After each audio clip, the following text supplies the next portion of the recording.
Voltamos com Democracia aqui pela TV Assembleia, falando sobre depressão associada ao uso de tecnologias, dos meios eletrônicos, alcançando principalmente nas suas consequências crianças e adolescentes. Mas o doutor Ricardo Nogueira foi interrompido, o que lhe dá prioridade aqui na retomada do programa. Eu queria dar alguns exemplos concretos. Nós temos uma unidade no Hospital Universitário de Canoas de 30 leitos, que é uma unidade inicialmente criada para atendimento de adultos. No entanto, devido a esse aumento da incidência desses problemas de depressão, tentativa de suicídio, uso e abuso de álcool e drogas, começou a ter que receber adolescentes. E cada vez mais e cada vez com menos idade. E aí tu vai ver as histórias. Então, esses dias nós recebemos uma menina, diz a menina assim, não, acontece o seguinte, a minha mãe trabalha o dia inteiro, trabalha em 2 lugares, minha mãe é muito trabalhadeira, e quando ela chega em casa, eu quero conversar com ela e contar o que houve, as minhas histórias, os meus namoros, essa coisa toda. E ela diz assim, não, agora não posso. E fica a mãe no celular, quer dizer, na verdade é na internet mesmo. E passa a noite inteira lá. Aí está dizendo, eu não tenho a minha mãe para conversar. O que eu vou conversar? Eu vou fazer que nem ela também vai para a internet também.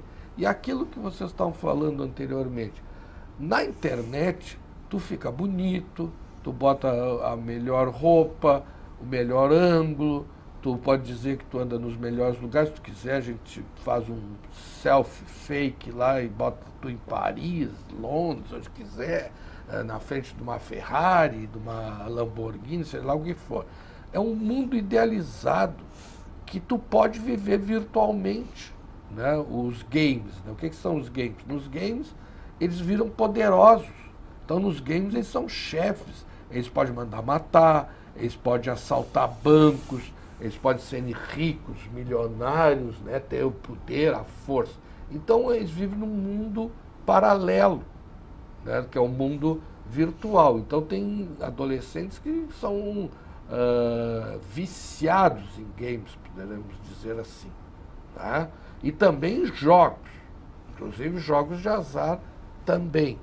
Né? E esses outros sites que estimulam a anorexia, a bulimia, o próprio suicídio. Mas como é que a gente entende isso, dessa história do vazio, né? A coisa do vazio existencial, que na minha adolescência a gente achava que só existia na Suécia, né? Porque eles se matavam lá. Hoje não se matam mais, porque tem um programa lá de prevenção, menos 39%, é o melhor do mundo, o Instituto Karolinska de Estocolmo. Mas nós estamos com esse vazio. E esse vazio, uma coisa interessante, os adolescentes, hoje com a globalização, eles são iguais em todos os lugares do mundo.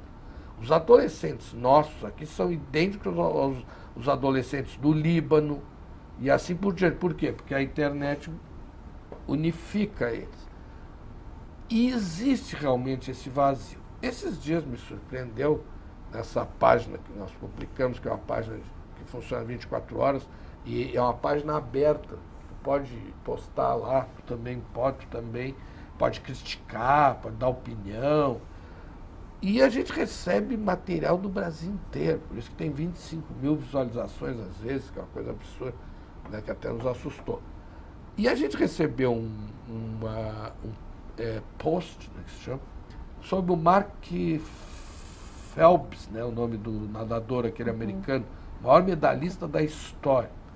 E aí ele contando que ele estava deprimido, depois da Olimpíada, o cara que mais medalha ganhou até hoje na Olimpíada, estava deprimido. Ele tem histórico de depressão. Exatamente. E que ele tentou se matar, que teve ideação suicida. Aí ele veio a São Paulo e deu uma entrevista. Ele e o treinador dele, o técnico dele. E ele disse, aí todo mundo encantou, o cara mais famoso do mundo, um dos caras mais ricos, né?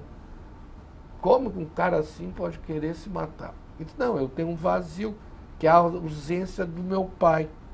O meu pai sempre foi ausente para mim, da minha vida. Então eu substituí o meu pai pelo meu técnico, que está aqui do meu lado, que eu botei ele como meu pai.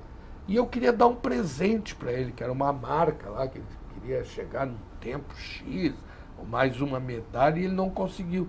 E ele ficou muito frustrado.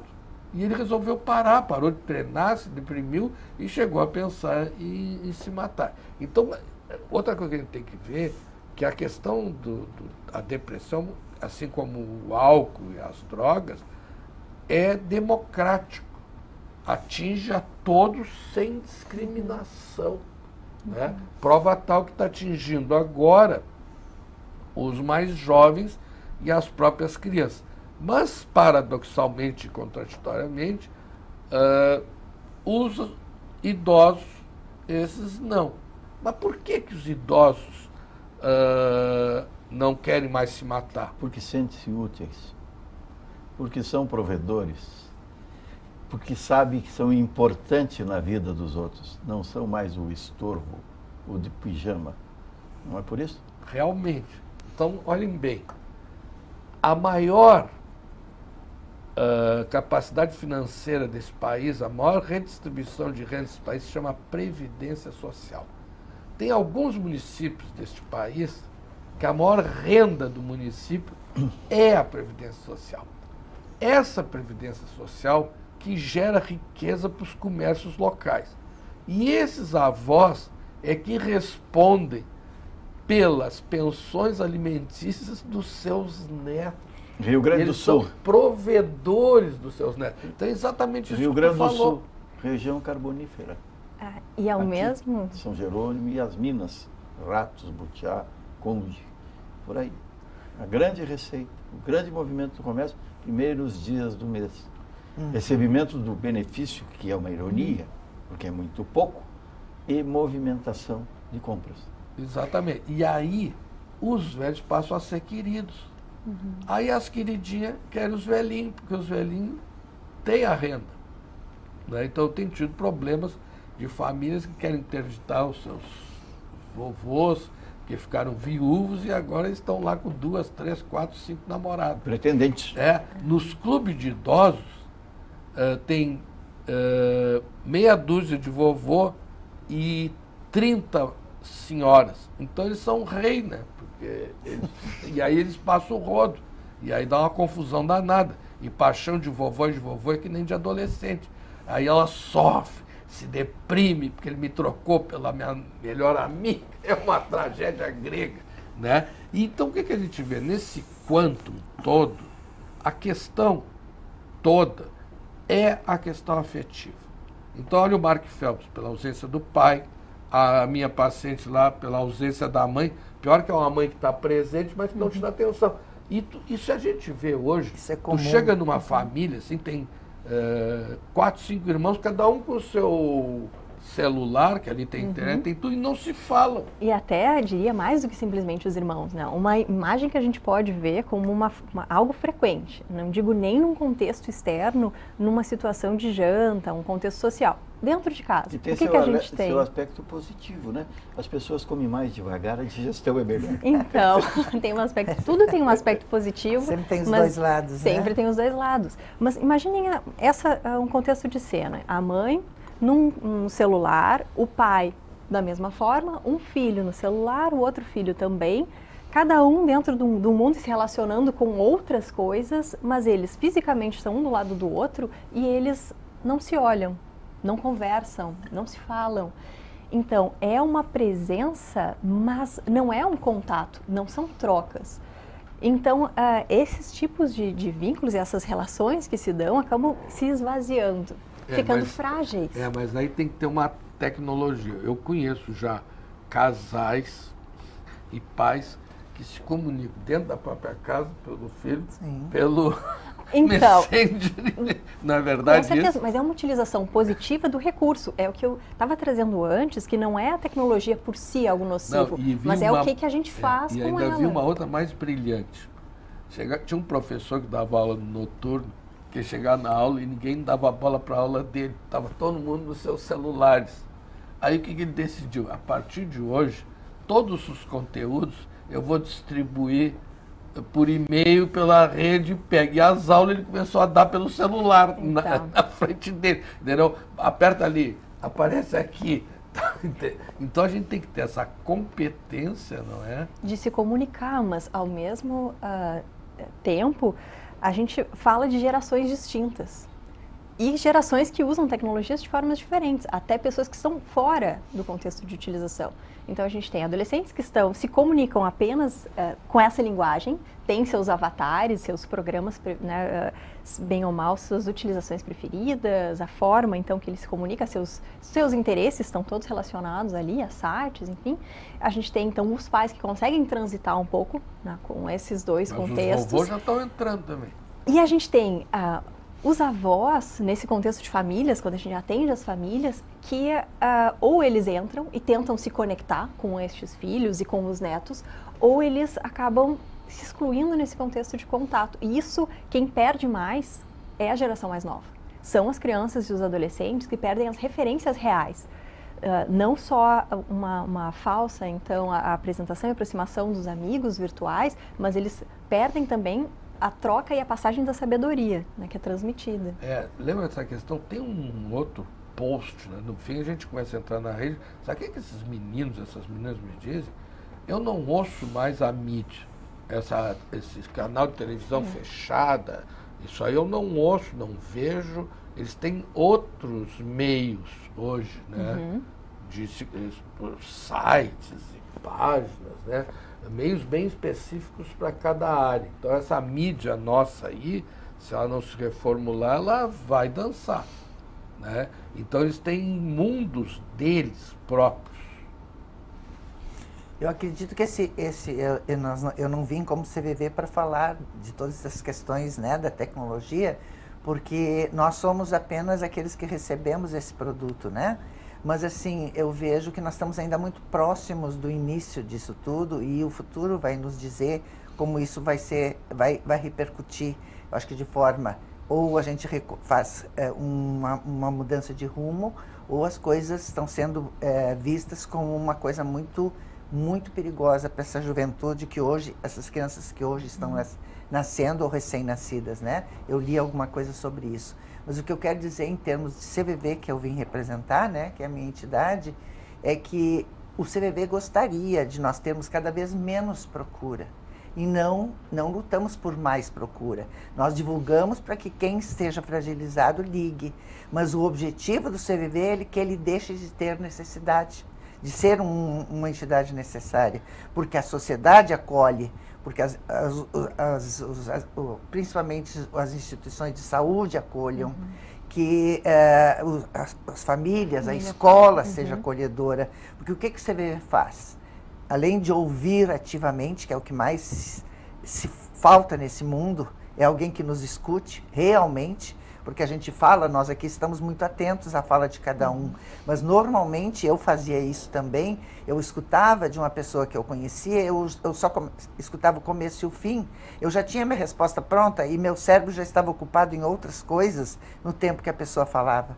Hoje eu mudei, hoje eu escuto realmente a pessoa em tudo que ela diz, né? O CVV escuta até o silêncio, o CVV escuta o suspiro, o CVV escuta o choro, isso tudo fala, né? Então, essa percepção, essa sensibilidade de ouvir, mas a partir de ouvir, acolher essa pessoa, porque o que falta a essa pessoa, às vezes é um abraço, é dizer eu estou aqui com você, que é o que o CVV faz.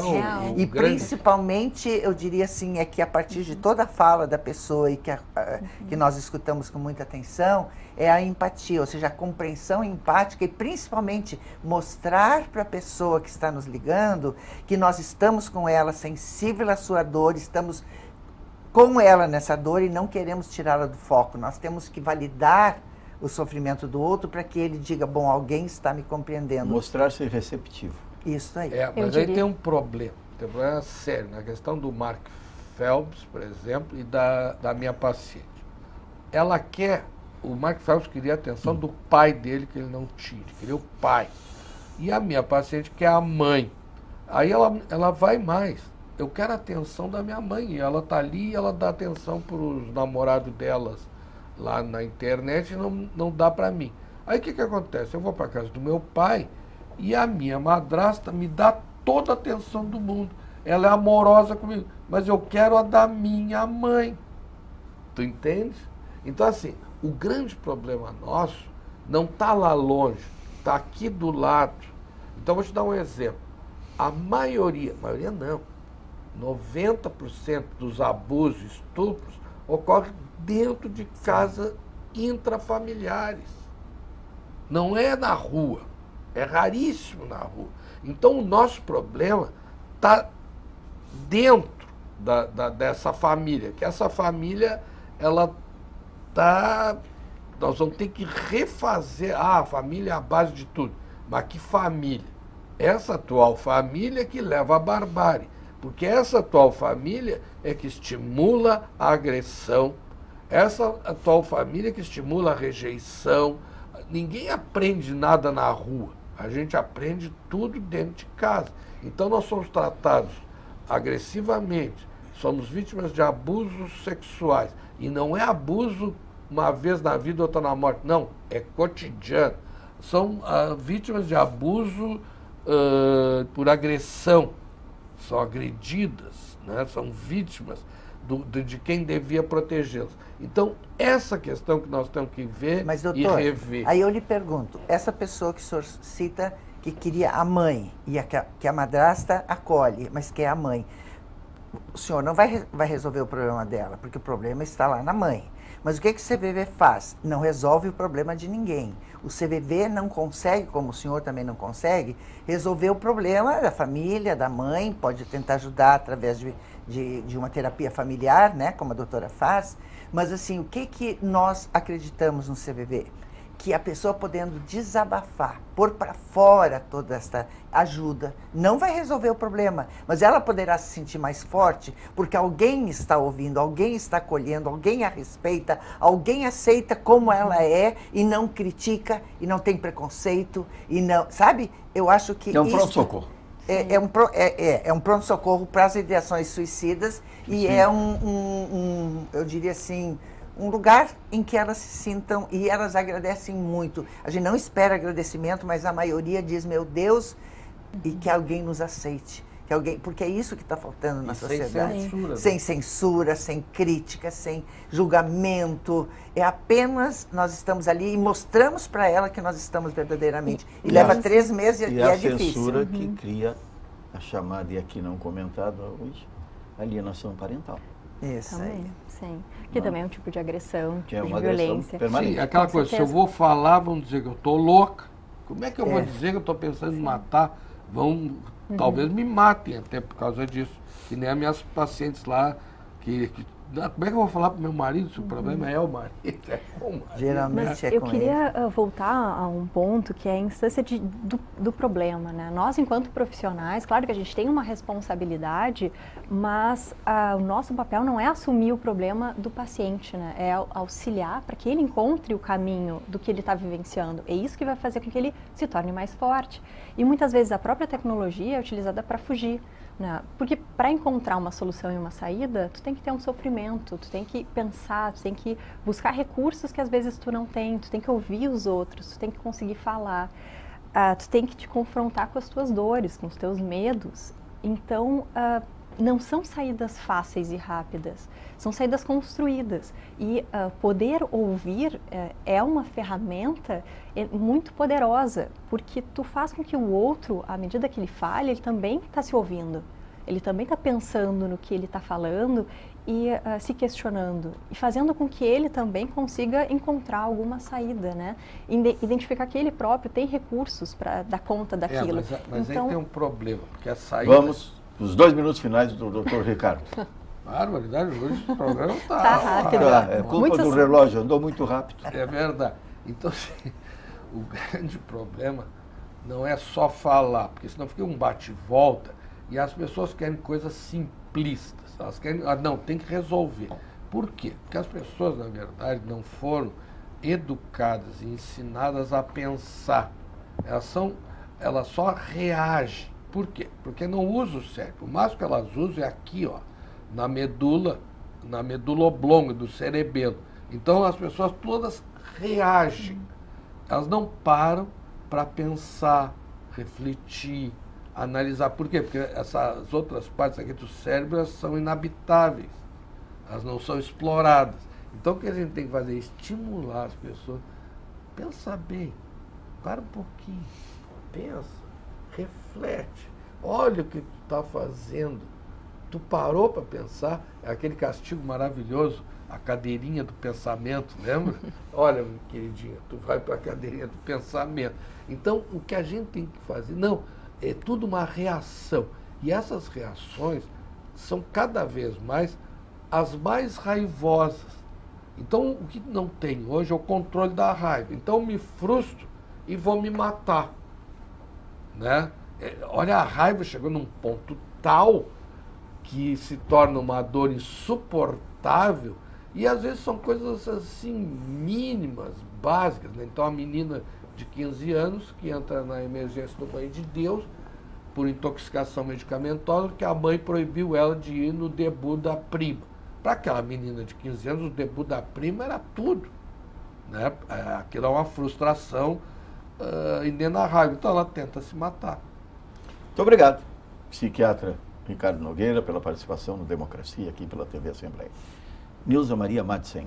Eu vou aproveitar meu espaço para renovar meu convite, que quem quiser conhecer o nosso trabalho, vamos poder fazer todos os questionamentos. Esse encontro é muito informal, a gente apresenta o CVV rapidamente e depois deixa que o pessoal questione, pergunte, tire todas as dúvidas. Então, o nosso convite é que as pessoas interessadas em fazer, que tenham uma disponibilidade de 4h30 semanal e mais 2 horas mensal para uma atualização em reuniões, venha conhecer o CVV. Né? O curso é gratuito, nós vamos com o grupo determinar os dias e horários de encontro. Então, dia 17, às 9 horas, no auditório Mãe de Deus, do Hospital Mãe de Deus, estaremos esperando quem estiver interessado em buscar um trabalho voluntário. Serão muito bem-vindos e a nossa sociedade está precisando muito, né? Realmente, o nosso trabalho que é de oferecer uma escuta ativa às pessoas que estão precisando falar, chorar, poder falar das suas dores, e nós estamos ali acolhendo. E isso é uma satisfação muito grande para quem executa esse trabalho. É uma satisfação quando a gente consegue perceber que a pessoa começou de uma forma e termina apenas pelo fato de nós estarmos ali acolhendo, respeitando e ouvindo e devolvendo para ela algumas coisas, parafraseando praticamente o que ela fala, e que ela se sente melhor e que sai melhor do que entrou. Isso para nós, no atendimento, para nós é uma satisfação. Muito obrigado, Nilza Maria Madsen, do CVV, pela participação no Democracia com essa proposta de vida. Virginia Wasserman. Então, eu volto um pouco para a pergunta que eu fiz no início, a serviço de que a tecnologia está inserida para esse sujeito? Né? Se ela controla a vida do indivíduo, se ele consegue dar conta disso e estruturar limites, né, para o tamanho do espaço que a tecnologia vai ter. Né? Não são 18 horas, né, envolvido naquele contexto e nenhuma hora onde tem uma relação verdadeira com o outro, né? Seja um amigo, um ser humano, uma troca verdadeiramente genuína. Então é o contexto de se questionar, assim, qual é a utilização que eu estou fazendo desse espaço e o que me causa isso, né? Estes sujeitos que acabam buscando, né, como uma referência do seu viver na internet e saindo muitas vezes muito mais entristecidos. Eles buscam como um alívio, um apoio, passar o tempo e saem muitas vezes frustrados com as suas vidas, olhando em volta e dizendo, isso não quero para mim. Né? Então, realmente é buscar quais são os seus caminhos com questionamentos mais internos, né? E eu diria que isso passa pela palavra, né? A gente tem, então, enquanto Domus, um serviço, né, ambulatorial de atendimento de indivíduos, de casais e de famílias com os mais variados problemáticas presentes, mas é importante que a gente tenha, então, uma rede, né, de profissionais, de sujeitos, né, que possam acolher esses indivíduos e que a gente possa estar atento ao outro e a nós mesmos, né, ao fazer, a como a gente está construindo essa relação, né, com o outro, com as nossas emoções e com a tecnologia, que seja utilizada de uma forma positiva. Obrigado, psicóloga Virginia Wasserman, pela participação no Democracia aqui pela TV Assembleia, quando falamos sobre depressão associada ao uso da tecnologia. Dr. Ricardo Nogueira, pensar é fundamental, notadamente na democracia, nada de autoritarismo.